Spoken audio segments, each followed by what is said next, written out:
Hola jóvenes, vamos a comenzar ahora con el estudio de los ácidos nucleicos y ver cómo este puede transferir la información con los genes para terminar esta primera parte del módulo, que sería la parte de biomolécula, ¿verdad? Entonces, dentro de esto vamos a ver la estructura y naturaleza de los ácidos nucleicos, la plasticidad y estabilidad estructural, que esto es muy importante. Y de último, vamos a hablar un poco de las funciones biológicas de los ácidos nucleicos. Es decir, vamos a empezar una introducción a la biología molecular e información genética. Entonces, vamos a empezar diciendo de que, a diferencia de las otras biomoléculas, los ácidos nucleicos van a ser almacenamiento y transmisión y componentes para la transmisión de la información, prácticamente. Es decir, que en ellos está toda la información genética y de producción bioquímica de cada organismo. Vamos a ver que existen dos tipos principales, que va a ser el ácido ribonucleico y el ácido desoxirribonucleico, que son el ADN y el ARN, o sus siglas en inglés RNA y DNA. Los monómeros de estos biopolímeros son llamados nucleótidos y son limitados, a diferencia de las proteínas que teníamos 20 monómeros naturales, que eran los aminoácidos. Ahora lo que tenemos es que en estos ácidos nucleicos vamos a tener solo 4, 5 o 7 monómeros por mucho, con unas distinciones que vamos a ver más adelante. Pero los más usados son 5 monómeros naturales. Cada nucleótido se compone de 3 estructuras importantes, como las proteínas, que tienen una jerarquía, al igual que los ácidos nucleicos. Vamos a ver, este habla de los nucleótidos, se componen de 3 estructuras importantes, disculpen. Los nucleótidos, el monómero de los ácidos nucleicos, van a tener un anillo de monosacárido, van a tener un diéster de fosfato y una base nitrogenada, que esto lo que les va a dar son esas 3 estructuras importantes dentro de ellos. Y de último, al igual que las proteínas, los ácidos nucleicos van a tener estructura primaria, que va a ser por la secuencia de las bases nitrogenadas de estos nucleótidos. Va a tener estructura secundaria, que vamos a ver que va a estar en forma de doble hélice, y vamos a tener una estructura terciaria, que es el que se le va a dar prácticamente las propiedades de plasticidad a los ácidos nucleicos. Entonces vamos a ver, como lo había mencionado, que tenemos prácticamente dos tipos de ácidos. Que tenemos el ácido desoxirribonucleico y el ácido ribonucleico. Y vamos a ver prácticamente cuáles son en sí sus diferencias. Si miramos, esta es una cadena de ARN y esta es una cadena de ADN, donde tenemos monómeros. Si nosotros, voy a marcarlo acá, este sería el monómero, donde tenemos el enlace fosfodiéster, que ya lo voy a explicar más adelante, el azúcar y la base nitrogenada, los 3 componentes. Sin importar la base nitrogenada, vamos a ver que dentro de los monómeros de ARN y ADN, ¿cuál sería su gran diferencia? Que lo estamos mencionando prácticamente en el nombre. Vamos a ver que en el ARN tenemos a la ribosa. Miren, en el carbono 2 tenemos su función hidroxila, pero en el ADN vamos a ver que en ese anillo de ribosa esa función hidroxila no se encuentra. Por lo tanto, esta va a ser que todas sus bases monosacáridas, o es decir, sus bases de azúcar, estos azúcares, estos anillos de azúcares en el ADN, van a ser desoxigenados en el carbono 2 del hidrato del carbono. Entonces, por eso es que es ADN desoxirribonucleico. Mientras que en el ARN sí se va a conservar el oxígeno prácticamente de el monosacárido. Esa va a ser la gran diferencia del polímero entre ácido desoxirribonucleico y ácido ribonucleico. Y vamos a ver que el monómero, como lo distinguía ya, tiene sus tres estructuras principales. Como lo había dicho, tiene un anillo de ribosa para el ARN, miren, que está siendo furanosa, y para el ADN tenemos un anillo de 2 desoxirribosa, que sería el anillo de azúcar que tenemos acá. Sí, otra característica, ya hablamos prácticamente del azúcar, que sería la primera, en la ribosa y la desoxirribosa, siendo monosacáridos de 5 carbonos. Después vamos a tener el fosfato con enlace fosfodiéster. Como lo vimos anteriormente, si miramos, tenemos enlace de una a otro anillo de los azúcares o de los monosacáridos por medio de la misma cabeza de fosfato, generando un enlace fosfodiéster, como lo vemos acá. Los fosfatos que están en este rombo están formando enlace fosfodiéster. Y otra característica importante va a ser la base nitrogenada, que puede ser púrica o pirimidínica, que ya sabemos en química orgánica cuáles son las purinas, lo que habíamos visto como estructuras nitrogenadas y que son de heteroátomos, y lo vamos a escribir ahora. La purina, si recordamos, purina, teníamos un anillo fusionado de 6 carbonos con nitrógeno acá,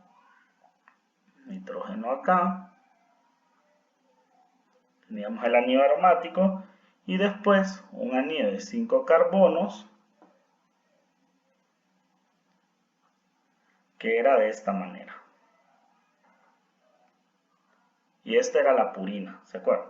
Y la pirimidina era prácticamente solo pirimidina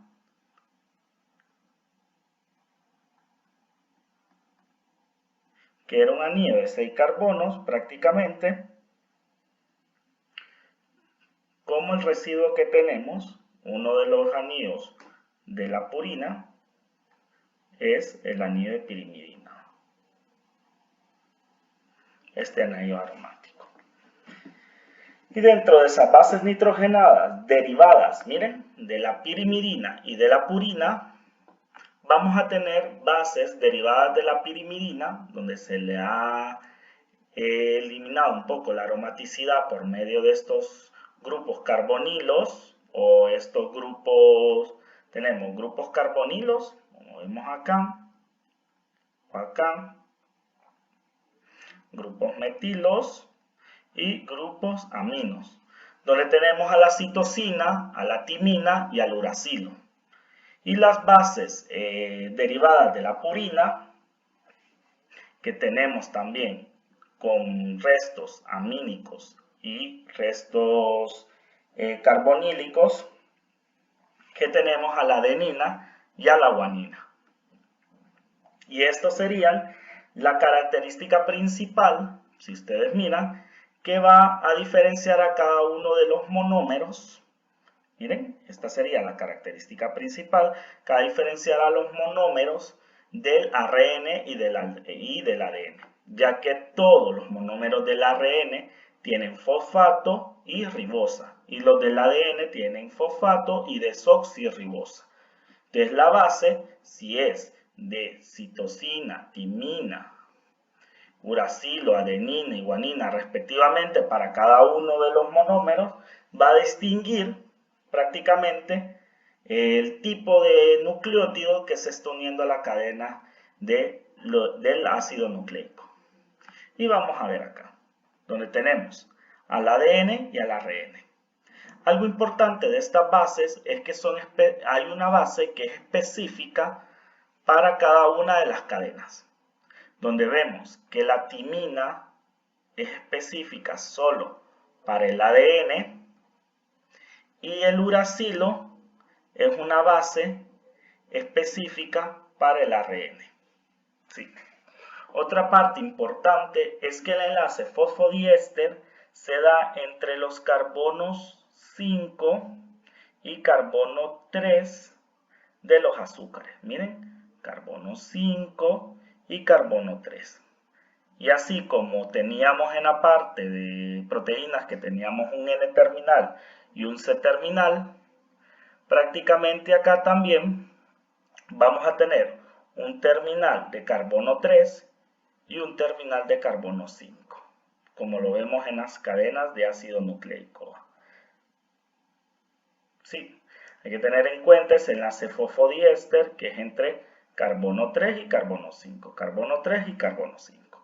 Y que hay bases específicas como la de timina y uracilo que son específicas para cada uno de los ácidos nucleicos. Timina para ADN, timina para ADN y uracilo para ARN. Vamos a ver que estos nucleótidos también pueden sintetizarse o pueden estar libremente en los organismos, si miramos, si no está fosfatado, vamos a hablarlo como un nucleócido y vamos a tener nucleótidos de monofosfatos, nucleótidos de difosfato y nucleótidos de trifosfato, como vemos, estando libres, ¿verdad? Libres sin formar parte ni del ADN o del ARN. ¿Y eso es cómo lo vamos a encontrar?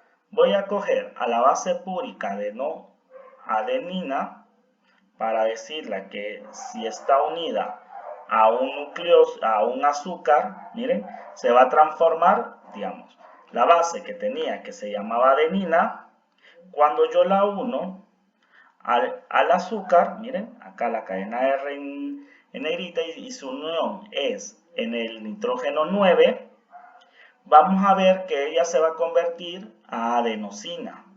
Entonces, puede existir adenosina monofosfato, que es la AMP, la adenosina difosfato, que es la ADP, y la adenosina trifosfato. ¿Quiénes son estos compuestos? Compuestos de energía elevada. ¿Se acuerdan?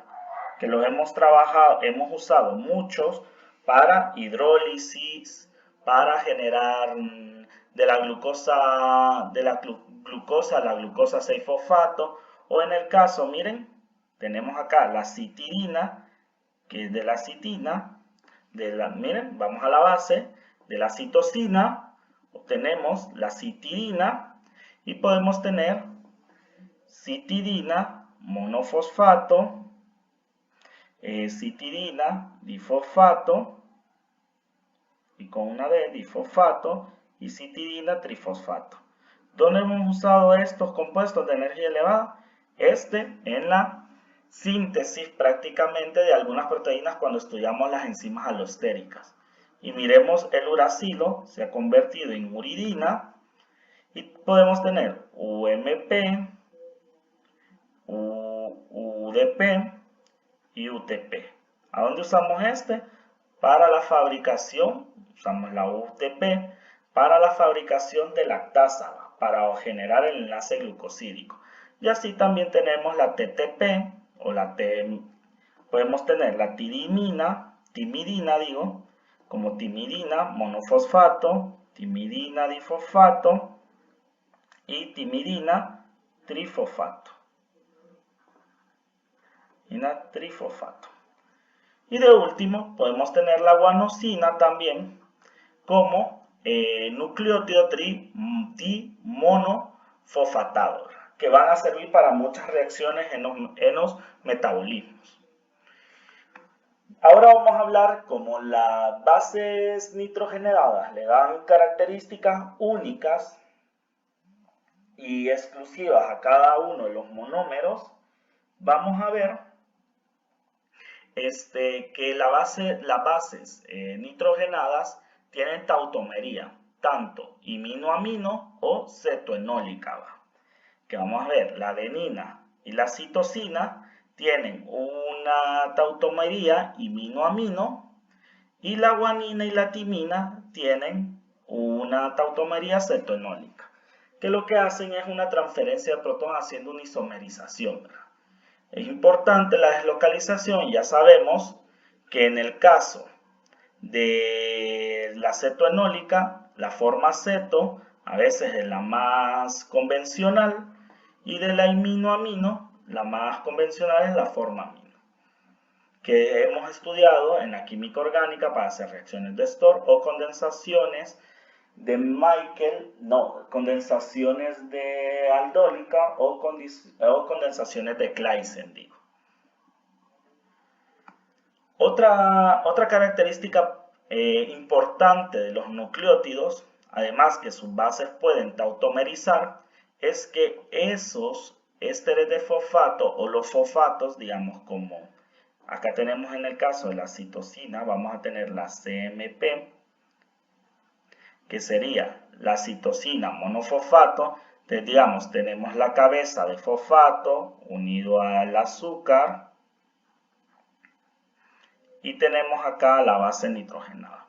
Vamos a ver que esta molécula de fosfato,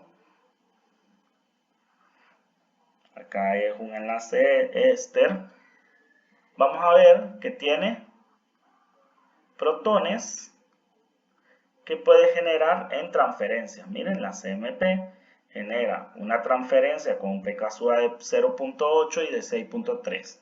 Una transferencia de protones, ¿va? Por medio de estos dos protones que tenemos de ¿qué? Prácticamente de la cabeza de fosfato. Ahora, en algunos casos, recordemos que también las formas,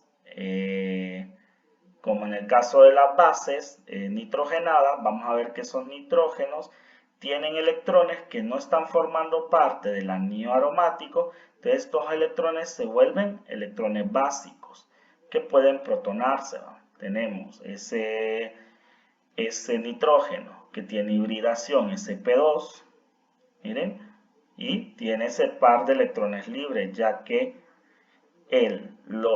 acá están los 5 electrones de valencia, forman parte estos en los enlaces sigma, de los enlaces simples, miren, estos enlaces sigma, y este que está formando doble enlace con otro carbono que está adyacente, digamos que sea este con este. Entonces este par de electrones hace que sea un buen nucleófilo generando una desprotonación. Como podemos ver también, cuando puse las bases nitrogenadas, vamos a ver que la citosina, miren, la numeración como el heterociclo empieza 1, 2, 3. El nitrógeno 3, que sería el que se está protonando, y vemos que en la CMP tenemos nitrógeno 3, que genera una protonación en 4.5 o una desprotonación. En este caso, si venimos de un pH ácido, tenemos una curva donde tenemos volumen de base por pH. Si venimos de un pH ácido, vamos a ver que la sustancia está toda protonada. Como vemos acá, la base así y la cabeza de fosfato también protonada. Entonces vamos a ir perdiendo el primer protón, pK1, miren, 0.8. Luego perderíamos el protón de la base con pKa del nitrógeno, voy a decir. Y de último, vamos a tener una pérdida de un pKa de 2, ya que es de 6.3. Entonces tenemos este que es un poco buffer y este también. Esos puntos de semiequivalencia. Además de la ionización, hemos visto que algunos aminoácidos anteriormente también podían absorber luz ultravioleta. Vamos a ver que estas bases, al tener algún componente aromático, también pueden absorber prácticamente luz ultravioleta, haciendo que se puedan cuantificar a una máxima longitud de onda. Vamos a ver que normalmente las bases, miren, algunas en su mayoría, andan en un rango de absorción cerca de los 250 a los 270 nanómetros para poder medir esos nucleótidos o el ADN. En este caso hablemos de los nucleótidos. Podemos medir, y con esa medición de los nucleótidos podemos hacer con las técnicas espectroscópicas, poder hacer seguimiento de reacciones. Otra parte de esa absorción de luz ultravioleta es que ellos, al generar transiciones electrónicas, miremos a los dímeros de pirimidina, esa absorción de luz ultravioleta puede generar reacciones pericíclicas, como las que ya vimos, que son cicloadiciones, electrocíclicas o sigmatrópicas, reordenamiento sigmatrópico. Y vamos a ver que esos, en este caso, miren, tenemos una fusión de anillos y eso hace que generen mutaciones en el ADN.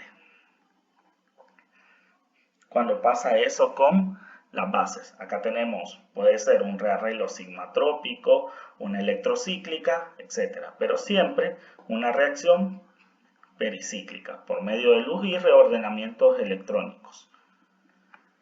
Entonces, vamos a ver que ese enlace, como lo veníamos viendo anteriormente, nos ayudaba, esa transferencia de fosfato ayudaba a que haciendo una reacción acoplada podíamos obtener reacciones para generar enlace glucosídico, enlace peptídico, etcétera, etcétera. Ahora vamos a hablar de la estabilidad de este enlace fosfodiéster. Y vamos a ver que si tenemos, bueno, lo escribo acá.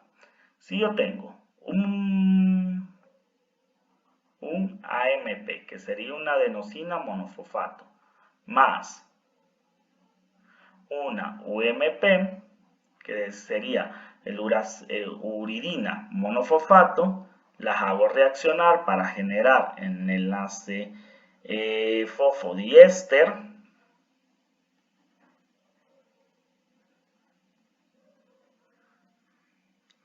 uridina, donde tengo el extremo 5 y el extremo 3, más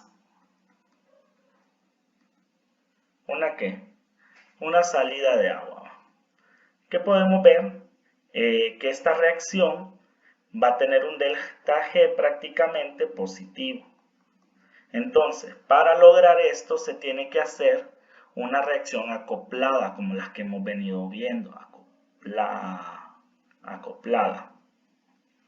Entonces, una reacción acoplada, entonces, va a haber primero la hidrólisis del nucleócido de trifosfato, del nucleótido fosfatado de alta energía. Miren, si nosotros hacemos la hidrólisis de en vez de usar AMP, que sería el monofosfato, usamos al nucleótido trifosfatado y hacemos la hidrólisis de él, vamos a tener un delta G negativo, y al unirlo con la cadena polinucleótida más ese nucleótido de monofosfato que va a salir por la hidrólisis acá, vamos a poder cancelar y podemos cancelar la hidrólisis del agua y nos va a generar que en este caso, digamos, una base de ATP más la cadena de polinucleótidos, es decir, digamos una cadena de ADN, se unen sacando como subproducto, miren, a pirofosfato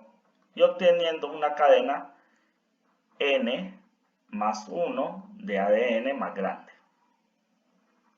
donde tenemos una cadena N de N nucleótido acá, y haciendo la reacción acoplada termodinámicamente estable, o no estable, sino termodinámicamente espontánea. Entonces, Como ya vimos, la estructura prácticamente se diferencia según el tipo de cadena, si es de ADN o de ARN, y sabemos que por la base, si tiene timina o uracilo, vamos a ver que las cadenas prácticamente solo se diferencian en la base, donde vamos a tener el enlace fosfodiéster. Podemos tener esta nomenclatura de estructura indicadora, donde tenemos fosfato, enlace A5, después enlace A3 al azúcar y la cadena, la base nitrogenada. Entonces vamos a ver que la estructura prácticamente de las bases o la secuencia que tenga la cadena de las bases, como miramos acá, fosfato, adenina, fosfato, citosina, fosfato, guanina, fosfato, timina, fosfato, prácticamente esta secuencia de bases es lo que nos va a dar la estructura primaria que va a diferenciar a cada una de las cadenas de ADN o de ARN en un organismo. Así como teníamos la secuencia de aminoácidos adentro de las proteínas, nosotros vamos a tener la secuencia prácticamente de bases nitrogenadas dentro de estos ácidos nucleicos.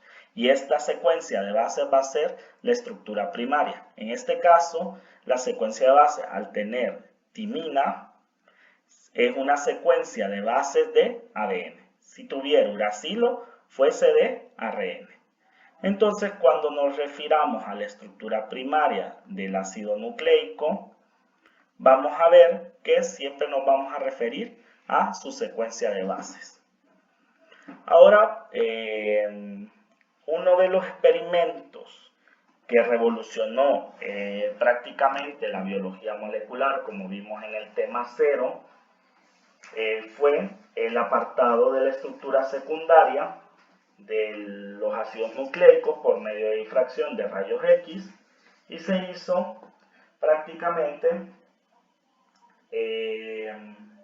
por Crick, acuérdense, por Watson y Crick, donde vienen, hacen la estructura de rayos X y ellos pueden observar acá, miren, una estructura donde las bases están pintándose en oscuro y generamos una estructura de doble hélice, donde esta doble hélice, al igual que las proteínas, al tener bien limitados sus nucleótidos, las bases nitrogenadas, entonces sí que podemos calcular prácticamente paso.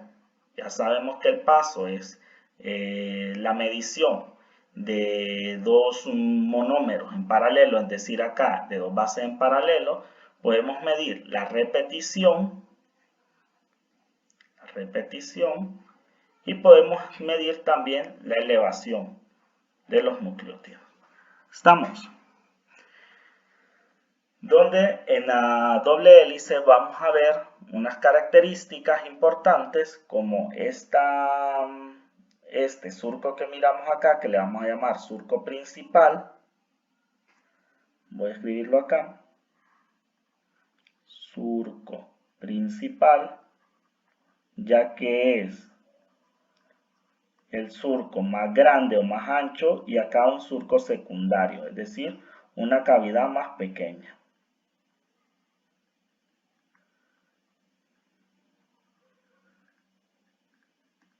En este apartado de doble hélice. Ahora, dentro de las estructuras secundarias del DNA o del ADN, ya vamos a hablar sobre el ARN, siempre vamos a ver esta doble hélice, pero al igual que cuando mirábamos hélices adentro de proteínas como estructura secundaria, veíamos hélice alfa, hélice 310, hélice pi, etc. Entonces acá vamos a ver ADN-A o hélice A, ADN-B o doble hélice B y ADN-Z, donde es más común en la naturaleza encontrar organismos con ADN-B, como el que vemos acá. Si hacemos una vista desde la parte de arriba, vamos a ver que tenemos las interacciones, miren, de las bases de cada una de las hélices los azúcares y los enlaces fosfodiéster vienen, miren, vienen generando la estructura prácticamente de la hélice y las bases son las que se encuentran en medio haciendo que la interacción. Donde vamos a ver un poco deformada la hélice en el tipo de doble hélice A, y la hélice ADN-Z ha sido estudiada, pero no encontrada en organismos o en muy pocos organismos, ha sido estudiada de manera computacional. Entonces vamos a ver que las bases nitrogenadas, como les expliqué, en la doble hélice vamos a tener el surco mayor, donde va a ser la apertura mayor de la hélice, y el surco menor, donde vamos a tener una pequeña prácticamente apertura. El esqueleto que estamos viendo prácticamente de la doble hélice va a ser un esqueleto de fosfato y azúcar, es decir, de la ribosa y del fosfato. Y vamos a ver que las bases nitrogenadas son las que interaccionan para generar esa unión de la doble hélice. Y vamos a ver que una de los esqueletos o una hebra de la hélice empieza en el terminal 5 y si la seguimos, miren, es esta. Y terminamos en terminación 3. Y la otra, para aparearse, viene de una forma inversa. Comienza de 3 y termina en 5, donde vamos a tener como una secuencia de subida y otra de bajada. Y vamos a ver esta interacción entre las bases, que va a ser una interacción, como vimos, de enlace de hidrógeno. Y como vimos, la tautomería, la forma ceto para los que pueden tautomerizar en cetoenólica y la forma amino para los que pueden tautomerizar de forma amino-amino. Y esto hace que se creen estos enlaces de hidrógeno para conformar la estructura secundaria de la doble hélice. Ahora,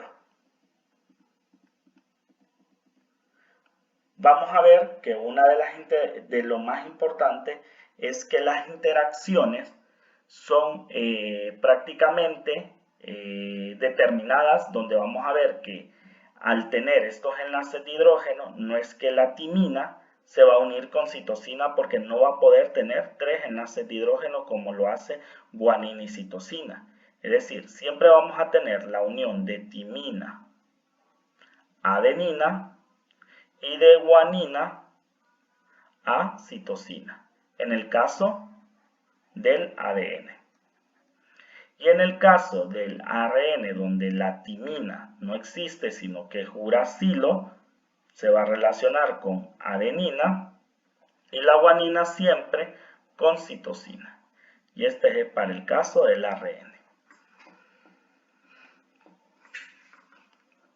También podemos ver estereodescriptores del plano dentro de las hélices, donde la hélice A y B, si miramos, va a ser una hélice hacia derechas, miren, y es decir que es una hélice de derechas que es una hélice positiva, que es con el estereodescriptor P. Y la hélice Z es una hélice de izquierdas, donde es negativa, y vamos a tener el estereodescriptor M, como lo habíamos explicado en la parte de estructura secundaria de proteínas.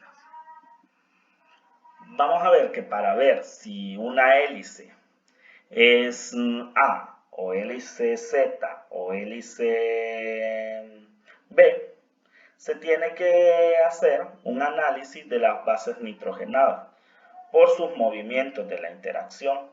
Y vamos a ver que esos movimientos son inclinación,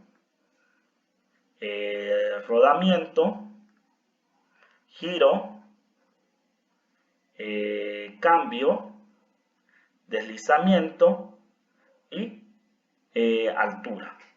prácticamente lo que vamos a ver es cómo podemos determinar prácticamente con movimientos a través, miren, el movimiento de inclinación prácticamente al hacer un plano cartesiano ortogonal, ¿verdad?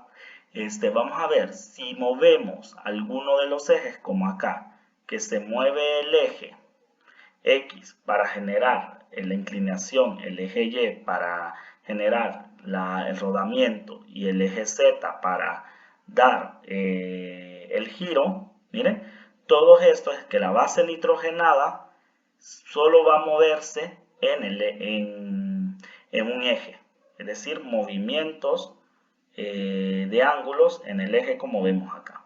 Y los otros movimientos, que son el de cambio, el de deslizamiento y el de altura, son movimientos en el plano X, en el plano Y y en el plano Z del el plano tridimensional cartesiano ortogonal. Entonces vamos a ver que los parámetros de paso de base, así se le llama a estos parámetros, van a determinar el tipo de hélice que podamos generar. Y les voy a dejar la descripción de este estudio que se ha hecho de manera computacional.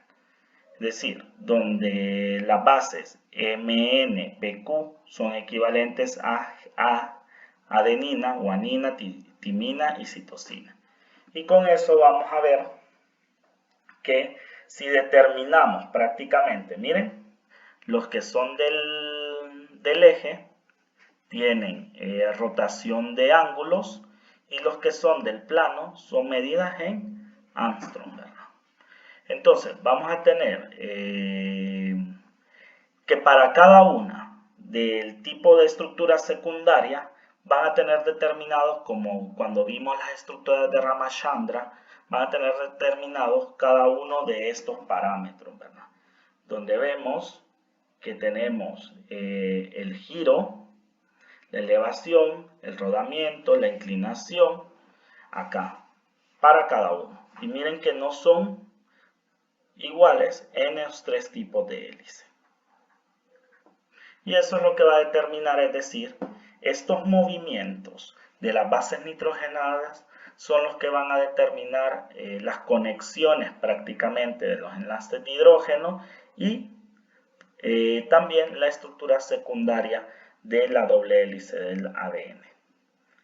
Ahora, dentro de la estructura terciaria, vamos a ver que el ADN puede tener estructura terciaria circular y lineal. ¿A qué me refiero con esto? Puede ser de que tenga dobles hélices tan extensas como se mira en esta micrografía, que sean lineales, o puede ser ADN de una sola cadena o de dos cadenas formado como un ADN circular, es decir, donde la doble hélice de las dos cadenas se unen de extremo a extremo para generar un ADN circular como miramos en esta micrografía. ¿Qué es importante acá? Ver que el ADN puede generar estos superenrollamientos, vamos a decir, por medio de esa estructura terciaria para formular el empaquetamiento y su plasticidad. Y vamos a ver a qué se refiere ese superenrollamiento. Si nosotros miramos, estas moléculas no son que, aunque sean lineal, no es que las vemos como una línea recta, sino que le miramos algunas degradaciones, al igual que este circular. Como vemos, miren, se está superenrollando para generar estabilidad y estructura terciaria. Entonces vamos a ver, si nosotros tenemos un ADN, vamos a hablar del superenrollamiento que puede tener la estructura terciaria, que es lo que mirábamos en las estructuras terciarias de proteínas globulares que generaban plegado. Acá en el ácido nucleico ADN vamos a ver que se genera superenrollamientos. Y vamos a ver este ejemplo donde tenemos un ADN lineal con 105 pares de base. ¿Y por qué nos vamos a referir a esto?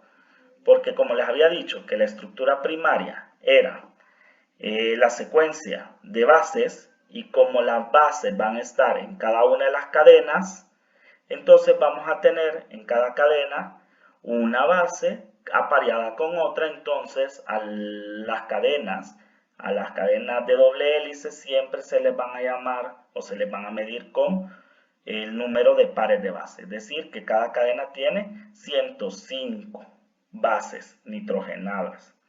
Entonces, si nosotros cogemos esa cadena de doble hélice y le damos 10 vueltas, vamos a ver que esas vueltas, como miramos acá, 1, miren, empieza la café, va para atrás y vuelve otra vez para adelante. 2, 3, 4, 5, 10 vueltas, y esas vueltas van a generar torsiones en el ADN. Entonces vamos a tener 10.5 pares de bases por vuelta, es decir, 10.5 par de bases por torsión, donde la torsión la vamos a designar con la letra T. Ahora, si unimos los extremos para generar un ADN circular, vamos a ver que el número de torsiones siempre va a ser 10, pero ahora, como está unido prácticamente en un solo círculo, ahora va a haber otra variable que se le va a llamar ligazón. Y va a tener el mismo número de ligazones, miren, 1, 2, 3, 4, que las torsiones. Pero siempre vamos a tener a 10.5 pares de base por vuelta. ¿Qué pasaría si nosotros recortamos una de esas torsiones? Volvemos a abrir a la cadena, cortamos una de esas torsiones, la número 1,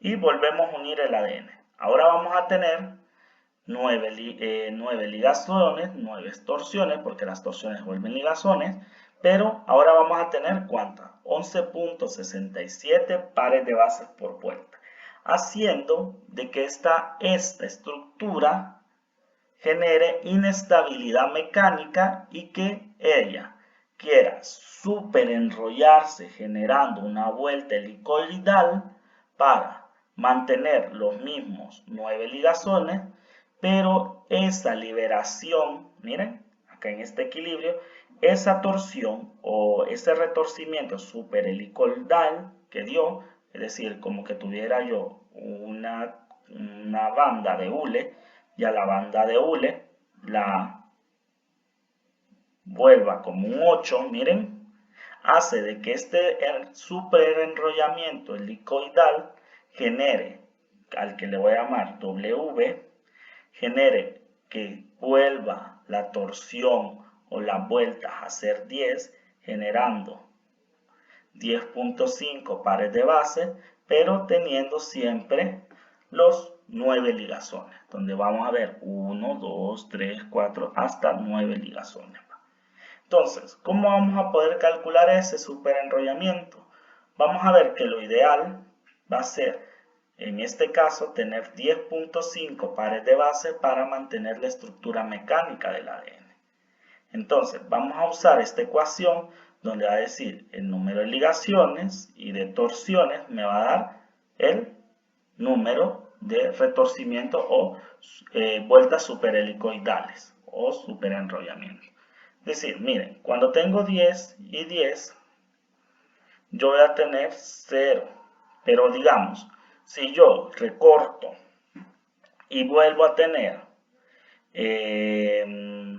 yo necesito siempre tener 10 pares de vuelta por base, es decir, y yo recorto ahora a 8 ligazones cuando los uno, pero yo siempre quiero tener en las 10 torsiones, y yo voy a tener mi superenrollamiento. Entonces, si despejo para el superenrollamiento, esto me va a dar menos 2. Es decir, que el ADN circular va a tener que superenrollar 2 veces, 1 y 2, para mantener esos 10.5 pares de vuelta, teniendo esa ligación de 8. Ahora, las vueltas que se generen con signo negativo van a ser vueltas de izquierda y las de giro positivo van a ser vueltas a derechas. Como vemos acá, tuvimos una vuelta a izquierda. Entonces, con simulaciones de dinámica molecular, nosotros podemos ver cómo un ADN circular, acá les dejo un estudio, se puede superenrollar para generar plasticidad o empaquetamiento. Miramos, este que tiene una medida más larga en 1.6 milisegundos va evolucionando hasta generar una estructura por superenrollamiento un poco más compacta. ¿Y por qué es importante este superenrollamiento? Vamos a ver que este superenrollamiento le va a dar la plasticidad, es decir, generar moléculas con área de contacto más grande y más, esa área volumen va a generarla para que se pueda introducir al organismo y que pueda ser de manera microscópica. Vamos a ver que en el caso del ARN, en la mayoría de casos, vamos a encontrar que no había hablado del ARN, que este ARN está formado en una sola cadena, como vemos en esta micrografía. No va a ser hélices de doble cadena. Y sus estructuras terciarias y secundarias pueden ser como ovillo aleatorio, hélices de una sola cadena o formaciones de horquilla, que este es importante porque en algunos ARN, como el ARN de transferencia, se genera este tipo de ARN de tipo horquilla. Entonces, hablando ya del polinucleótido, es decir, del ADN o el ARN, vamos a ver que también ellos tienen esa estructura de plasticidad o de superenrollamiento con estabilidad. Y nosotros, al calentar o a hacer cambios de pH, podemos destruir esa estructura terciaria y secundaria, generando de un ADN nativo a un ADN desnaturalizado. Y nosotros, como ya lo vimos, en las bases nitrogenadas, que teníamos un rango, vamos a ver que el ADN se puede cuantificar esa desnaturalización de su estructura por medio de espectroscopía ultravioleta visible a 260 nanómetros, como miramos acá. Miren. ¿Dónde? ¿Qué va a pasar? Digamos, tenemos en este punto menos de 1 de absorbancia. Miren. Donde tenemos a nuestro ADN nativo, es decir, natural. Entonces, vamos a empezar a aumentar la temperatura y vamos a ir aumentando. ¿Y qué va a ir aumentando? La absorción. Miren, aumenta la absorción hasta llegar a un punto que tenga una absorción de menos de 1.5, como vemos acá, que estoy prácticamente determinando la temperatura de desnaturalización de este ADN. Y con eso yo puedo calcular prácticamente el porcentaje de desnaturalización.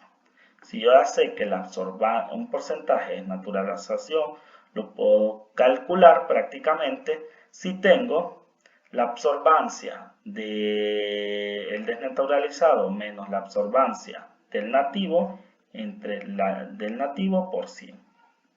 Y puedo generar esta misma curva con el porcentaje de desnaturalización.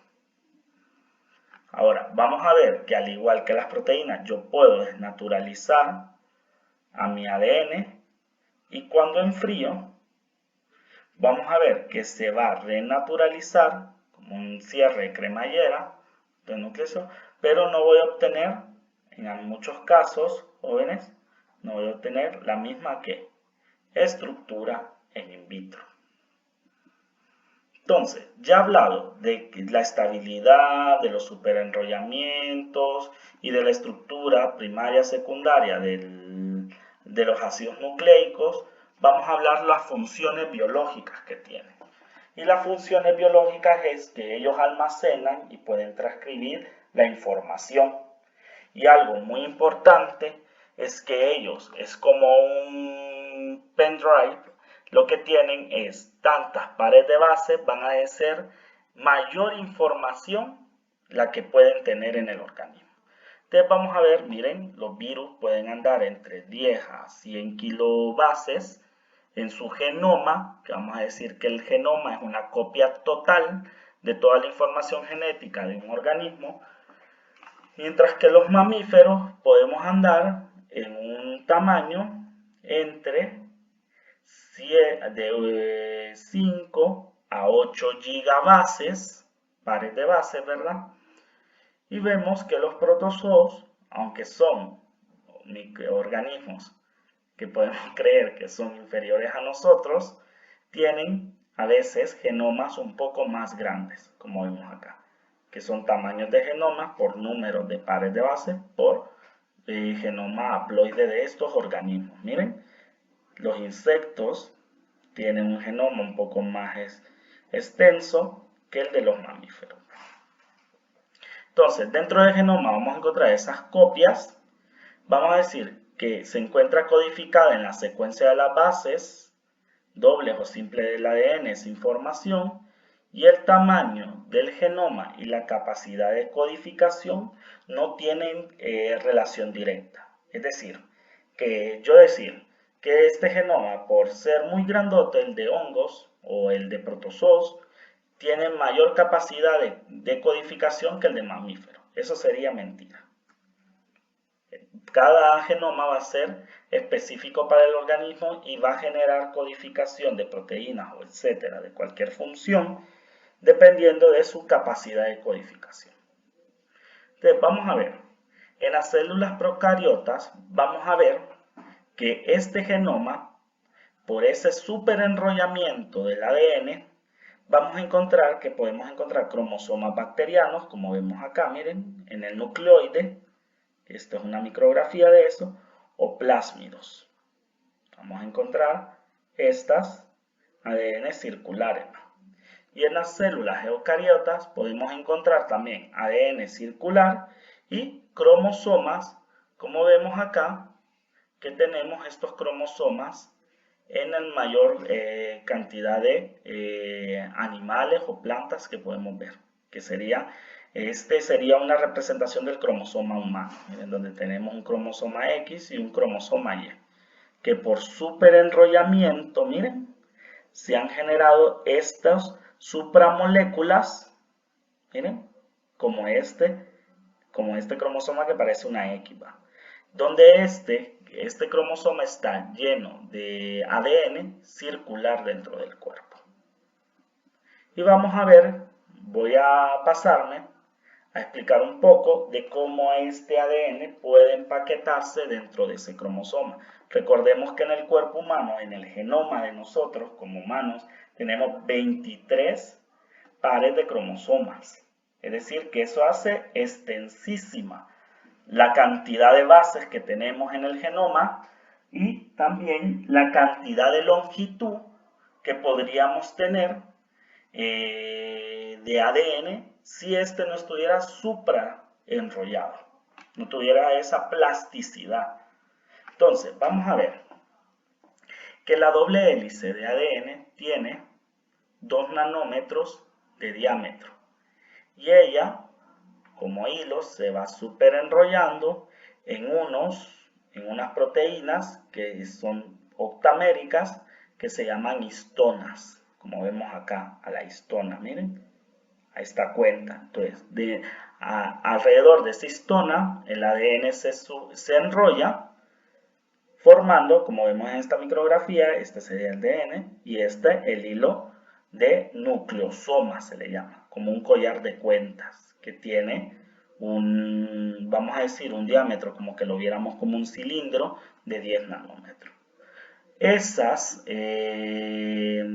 nucleosomas se van a autoagregar dinámicamente, miren, como esta fibra que le vamos a llamar cromatina.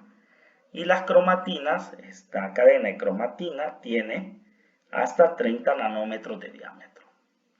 Esa cromatina va a generar dominio bucles, donde va a generar como esta estructura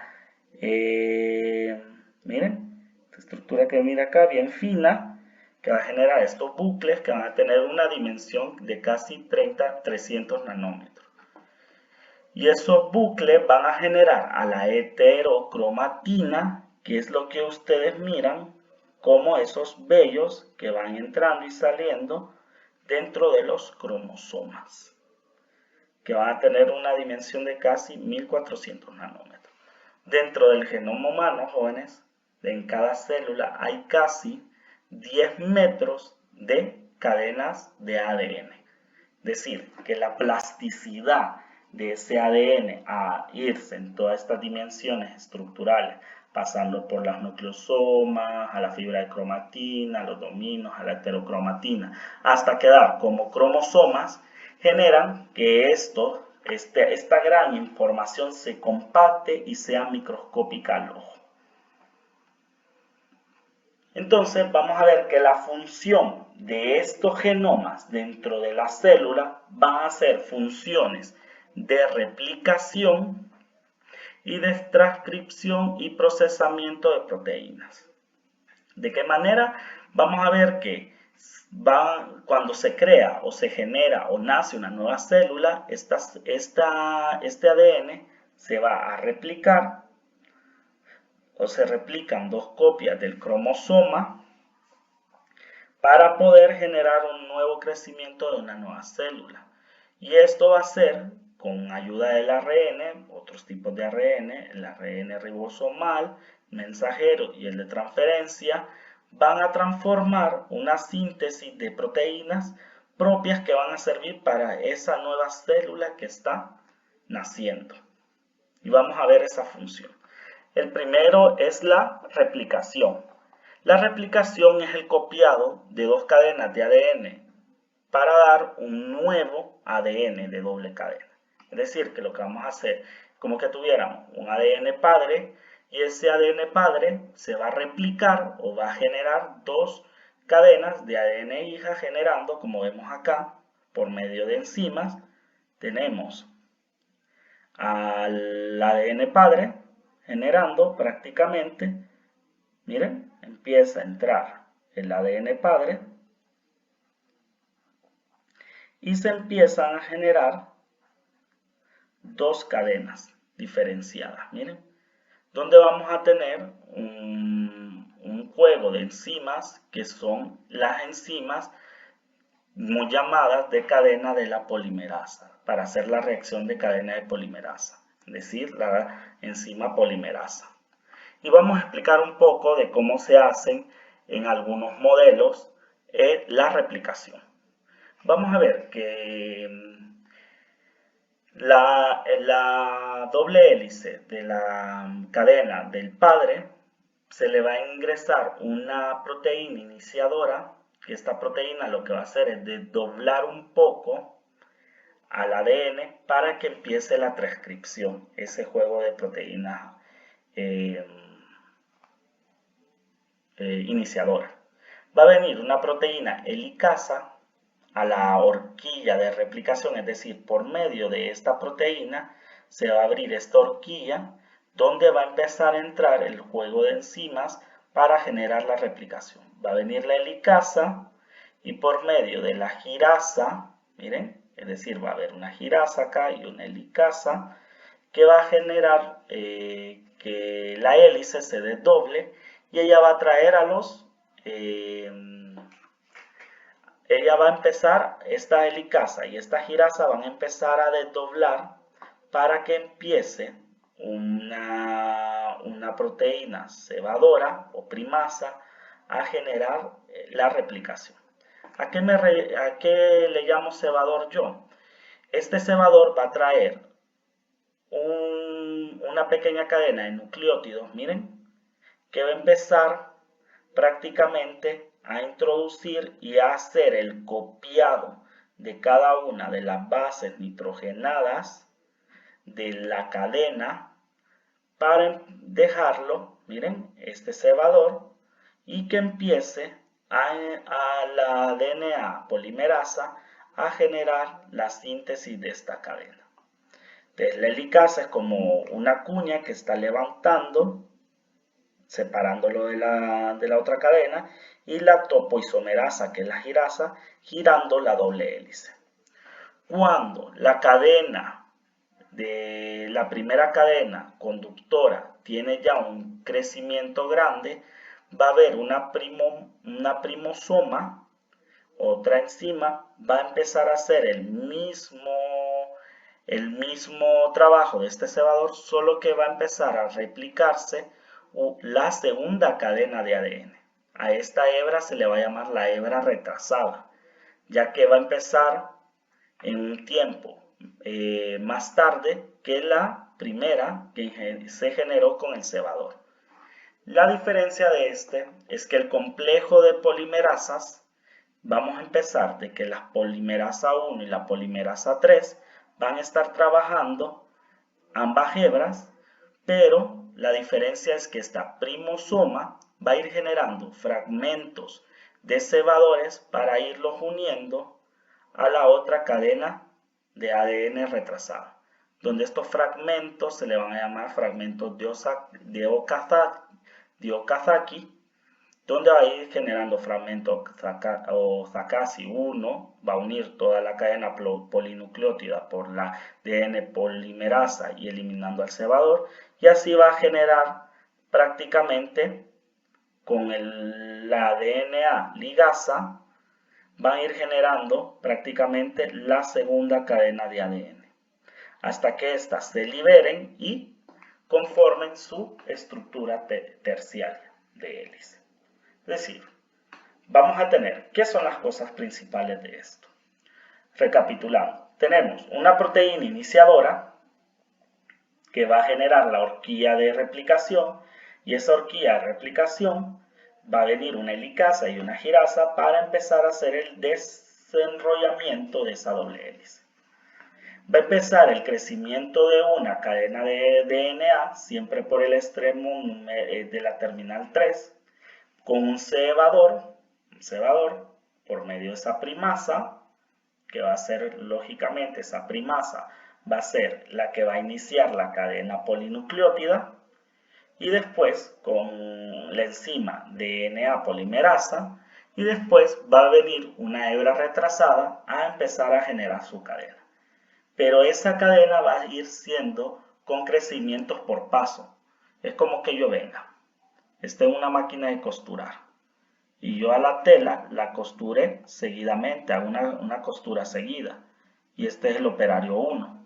Es decir, el operario 1 es la primera cadena que va a tener un crecimiento con una puntada seguida. Miren, sin detenimiento. Pero el operario 2 va a venir a generar una costura, genera primero una costura, después cambia de máquina, genera otro pedazo de costura, cambia de máquina. Es lo mismo que va a generar la hebra retrasada.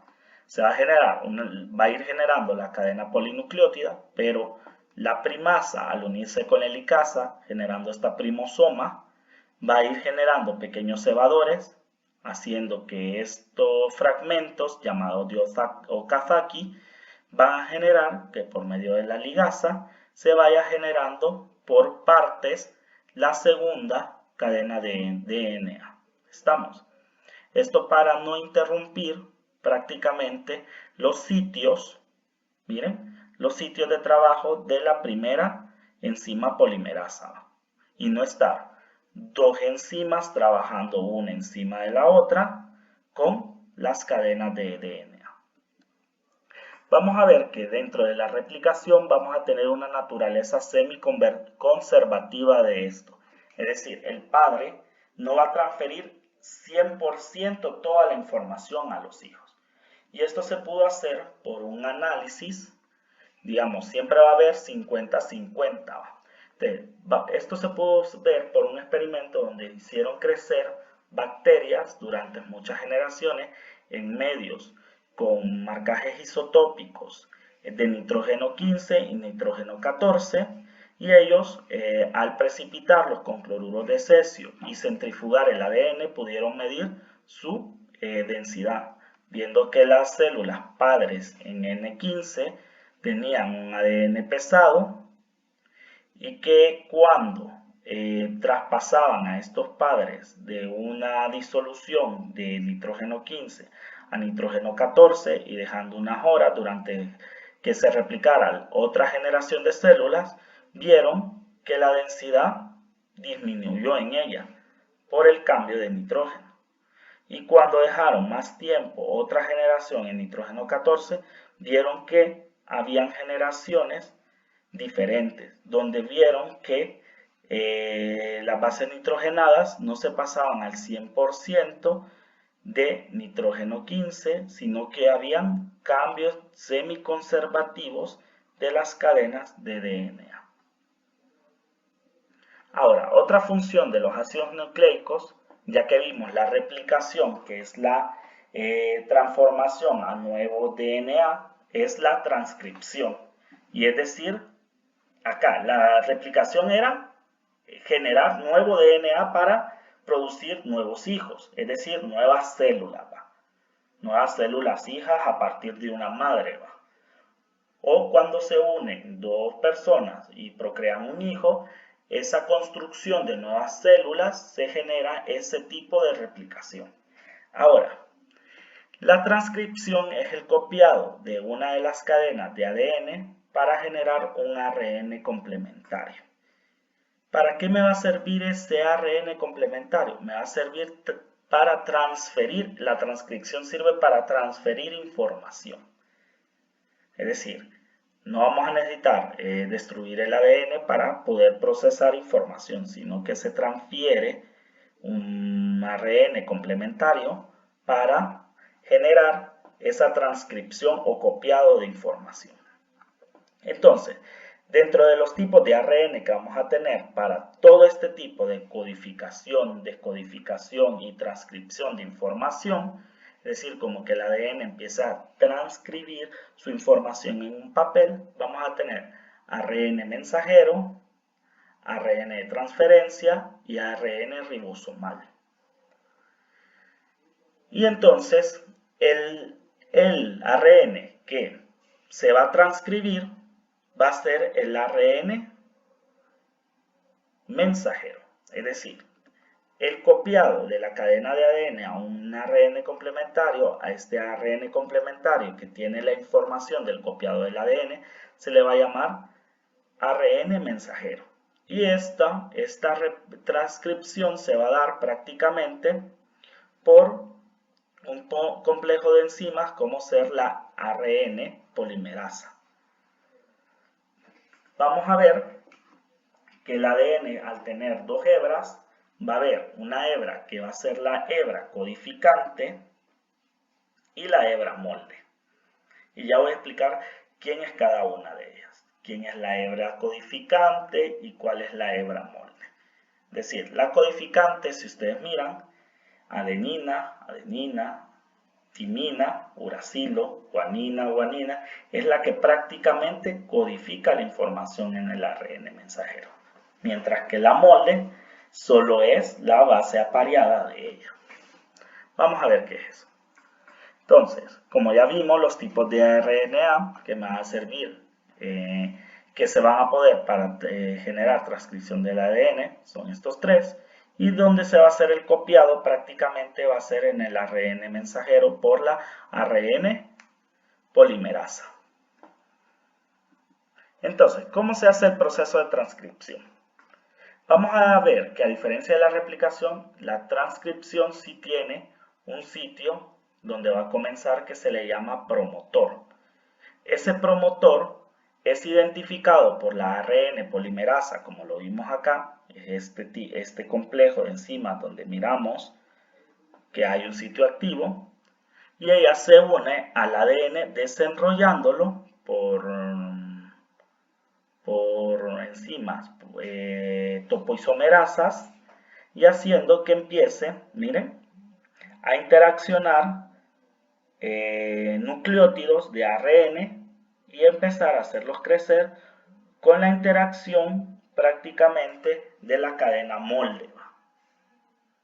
Como ya vimos, la cadena molde tenía prácticamente interacciones con la cadena codificante, pero el ARN prácticamente mensajero va a tener las bases parecidas, cambiando timina a uracilo de la cadena codificante, pero la que va a tener interacción con ese ARN es la cadena molde, es decir, que como la molde tiene las bases a adenina, timina, guanina, citosina, que tiene interacciones de la cadena codificante, ella se la va a transferir a la cadena de ARN mensajero. Entonces va a empezar a generar la elongación del ARN por el iniciador y cuando ya termine va a haber esa elongación y se va a terminar por una señal de terminación, es decir, por otro pared de base que le va a decir a la ARN polimerasa que termine la transcripción y va a salir la ARN polimerasa y va a liberar al ARN transcripto.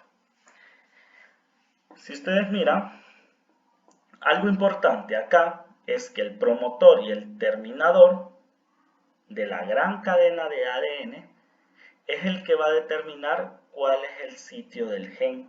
¿Se acuerdan que hablamos de genes? Que el gen acá, que el gen acá, y todo el mundo de genes es el genoma de cada organismo.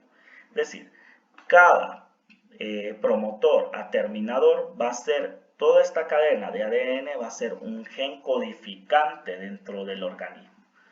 Y termina y empieza acá una elongación de cadena que puede ser larga, pequeña, y seguidamente otro promotor, y va a venir otro gen codificante, y así sucesivamente. Entonces, se hicieron estudios, jóvenes, de varios ADNs de Escherichia coli, y se pudieron ver que el promotor tiene este tipo de estructura, donde va a empezar la codificación. Va a tener una región menos 35, un espaciador, una región menos 10, otro espaciador, y va a empezar la base nitrogenada de transcripción. Se ha estudiado que aunque el promotor no sea igual para todos los organismos, se ha visto una región menos 35 y menos 10 que son regiones de consenso, donde tenemos timina, guanina, adenina, citosina, adenina para la región menos 35 y para la región menos 10 tiamina, adenina, tiamina. Ahora, como digo, no todos los organismos tienen prácticamente las mismas regiones en el promotor, pero sí se pudo evidenciar que la mayoría conservan estas zonas de consenso. Sí. Entonces, vamos a ver que los promotores, al tener esas secuencias de consenso, vamos a ver que el DNA promotor va a venir la ARN polimerasa y va a ver estos consensos, se va a situar ahí y va a empezar el punto de iniciación de transcripción en +1, que se va a llamar, como vamos a ver más adelante, que va a ser la adenina. Entonces vemos que para la E. coli como célula procariota, entre más se conserve la secuencia de consenso en el promotor, aumenta la velocidad de la reacción. Eso sí se ha podido evidenciar también. Otra cosa importante es que la hebra codificante siempre va a empezar en 5 y va a terminar en 3. Y la hebra molde va a comenzar en 3 y va a terminar en 5. Entonces, esta es la función de transcripción. Y tenemos la última función, que es ya transcrito el gen o el ARN mensajero, vamos a ver que ese ARN, o con todos los ARNs, que es el mensajero, el ribosomal y el otro, el de transcripción, vamos a ver que esos ARN van a generar una traducción de la información. Ya transcrita, vienen y ellos la traducen. ¿Y en qué la van a traducir? En una secuencia, esa secuencia de nucleótidos de ARN dictan una secuencia de aminoácidos. La traducen en enzimas, proteínas que van a tener funciones biológicas dentro del cuerpo, por medio de codones, anticodones y todo eso. Y lo voy a explicar ahora. Vamos a ver que por la transcripción vamos a tener los ARNs, y esos ARNs vamos a ver que el ARN de transferencia va a estar relacionado a generar aminoácido ARN de transferencia, es decir, que él es el que va a estar relacionado prácticamente con los aminoácidos. El ARN mensajero prácticamente es el que va a llevar la pauta de la descodificación de la información que se transcribió en él. Y el ARN ribosomal con proteínas genera sus unidades que va a ser como grapadora. Y como grapadora vamos a ver que ellos van a empezar en el codón de iniciación. Miren, ya no estamos en un promotor porque ya no estamos en el ADN, ya estamos en el ARN mensajero.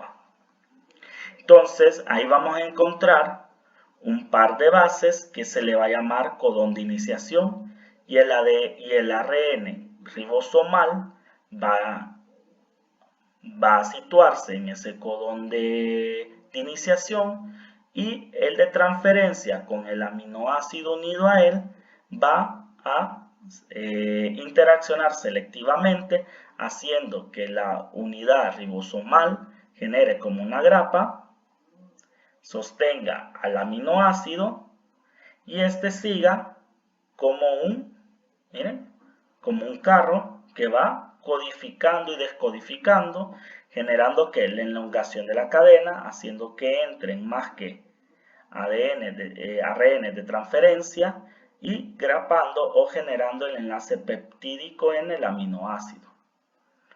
Cuando ya se encuentra con el codón de alto, vamos a ver que la cadena polipéptida es liberada y ella va a empezar a plegarse para generar la proteína. Así es como va a servir la traducción. Y ahora vamos a ver detenidamente cómo son esos tipos de ARN. Vamos a ver que el ARN de transferencia va a tener una estructura secundaria de horquilla, miren, donde va a tener el extremo 5 y el extremo 3, donde el extremo 3 va a ser el tronco receptor para que éste se una prácticamente, este va a unirse al aminoácido. Y vamos a ver que la parte terminal de la horquilla va a tener 3 bases, que estas 3 bases se les van a llamar anticodón. Es decir, como que tuviera un colocho, tienen los terminales acá, el 5 y el 3, y en el 3 se le va a unir el aminoácido, y en uno de los plegados va a tener como 3 deditos, que esos 3 son cada uno son bases nitrogenadas, que se le van a llamar anticodón. Y ese anticodón prácticamente es el que va a interaccionar con el ARN mensajero. De esta forma, la aminoácido ARN transferasa sintetasa genera la unión del ARN de transferencia con el aminoácido. En el primer paso entra el aminoácido con un nucleótido de alta energía, como ser el ATP, y hace una interacción en la enzima haciendo un nucleótido monofosfatado, esperando para que se una el ARN de transferencia, haciendo la salida del adenosín monofosfato, y así la aminoácido ARN de transferencia sintetasa libera el aminoácido ARN de transferencia, que es un aminoácido activado porque tiene una cadena polinucleótida con un aminoácido.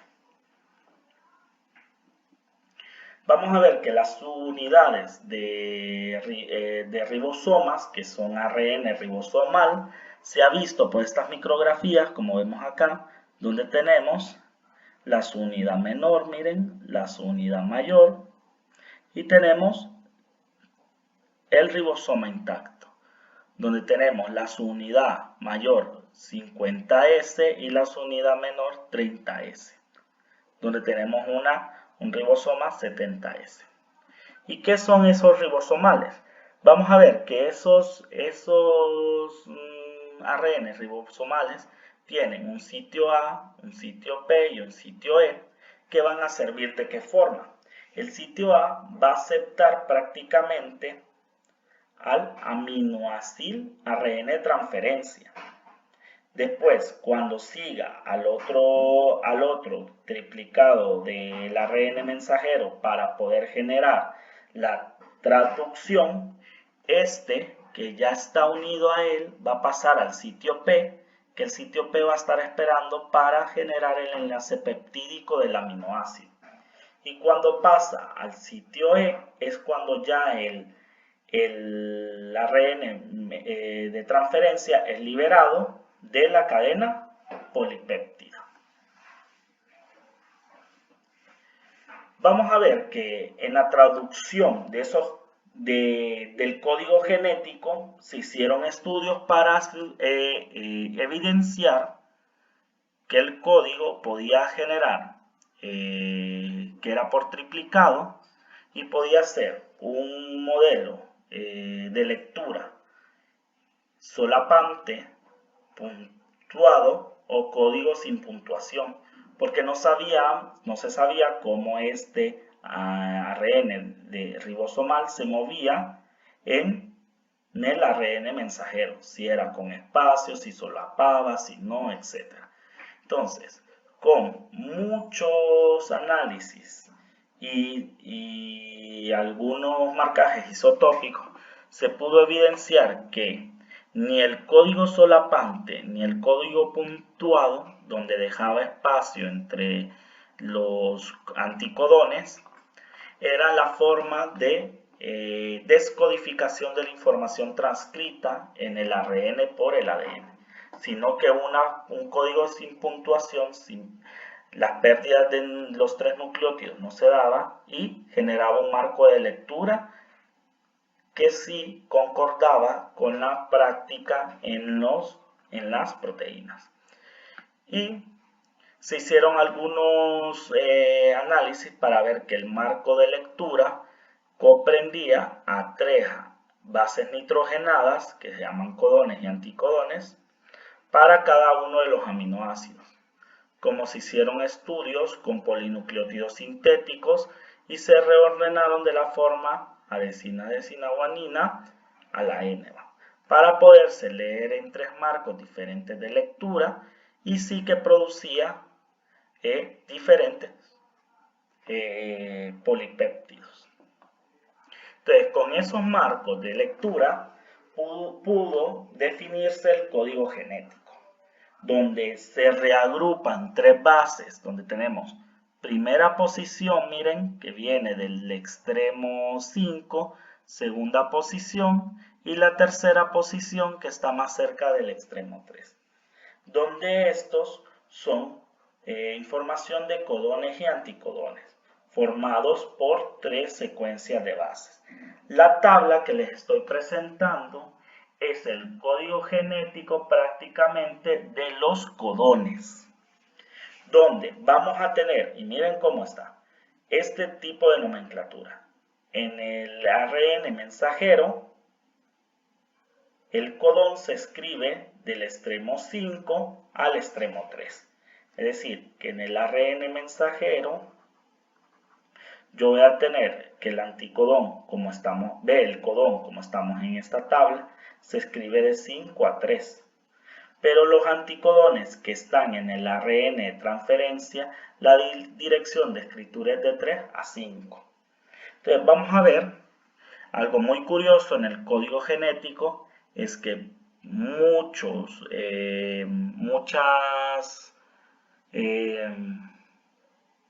¿cómo decir? Muchos codones, las tres bases agrupadas, muchas agrupaciones, van a tener la primera y la segunda letra igual, y la tercera letra va a definir prácticamente el tipo de aminoácido que va a codificar. Eso sí es importante en el código. ¿Por qué lo digo? Porque la interacción del codón y el anticodón, por la flexibilidad que le da el ARN mensajero, va a hacer que la tercera base sea la que genere una interacción reconocida importante, donde vamos a ver que el uracilo solo en la tercera base va a reconocer a la adenina, la guanina va a reconocer a citosina, la adenina o guanina va a reconocer a uracilo, la citosina y la uracilo va a reconocer a la guanina, y hay otro tipo de bases que se generan prácticamente por algunas mutaciones, como ser la inosina, que es la que tenemos acá, que este anticodón, esta base de inosina, genera un balance prácticamente de codón-anticodón, para que no haya tantas replicaciones de los 61 códigos que tenemos acá. Otra cosa importante aquí es que vamos a tener posiciones de inicio y posiciones de terminación. Como vemos, estos codones le indican al ARN ribosomal que genera un stop de la traducción, y la metionina va a ser siempre el primer aminoácido con el que se comience la traducción. Entonces, si miramos la traducción, prácticamente va a ser que la cadena de ADN va a generar una transcripción al ARN mensajero, y este ARN mensajero va a traducir esa información genética a una proteína. Y esta sería prácticamente la función de los ácidos nucleicos en los organismos.